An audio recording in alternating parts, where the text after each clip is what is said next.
甲中国建交的前友邦洪都拉斯，因的新总统阿斯胡拉呢是换台湾这派的。咱含这洪都拉斯，敢有机会来开放邦交呢？咱的外交部长林佳龙就表示，1月27过后呢，就会明朗，也期待有进一步的发展。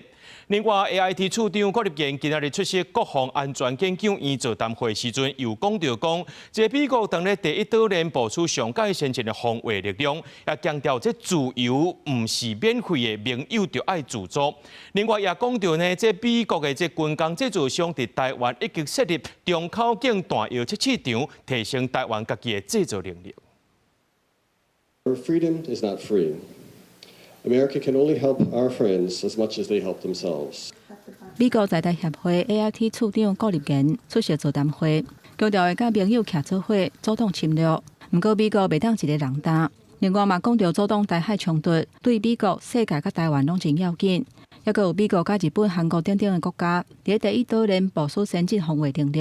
伊还佫讲台美强化军备的合作。美商诺斯洛普格鲁曼已经伫台湾设立火药的测试场，引起众人的关注。The facility allows Taiwan's Ministry of National Defense to test ammunition to global industry standards, allowing advancements of indigenous development projects through the transfer of technology, proprietary procedures, and expert training. 无论从保护我们自己，跟与友盟国家一起维持印太区域稳定和平的责任而言，这都是必要的。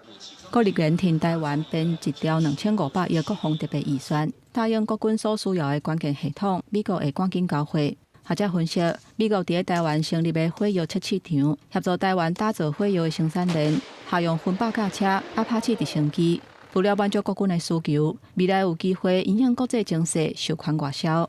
是不是也有可能去台湾利用这个机会，将美国的一些精准射击的炮弹生产线也能够在台湾生产？我觉得对我来说是我们一个很重要的指标。针对中国伫外交的方面打压台湾，甲中国建交的前友邦洪都拉斯，因新的总统阿斯胡拉表态，讲愿意甲台湾恢复邦交。有风声讲总统赖清德可能出席27日就职典礼，不过外交部是否认这件代志。我是认为他是有整体的外交的政策。那台湾是他不可或缺的一环，那特别是他在选举中讲的话，那他也知道说台湾，对这个洪都拉斯是过去带来非常多，这个效益。针对台湾甲洪都拉斯敢有可能会恢复邦交，林佳龙讲希望双方有进一步的发展，嘛讲目前甲12个邦交国关系是真稳定。记者综合报道。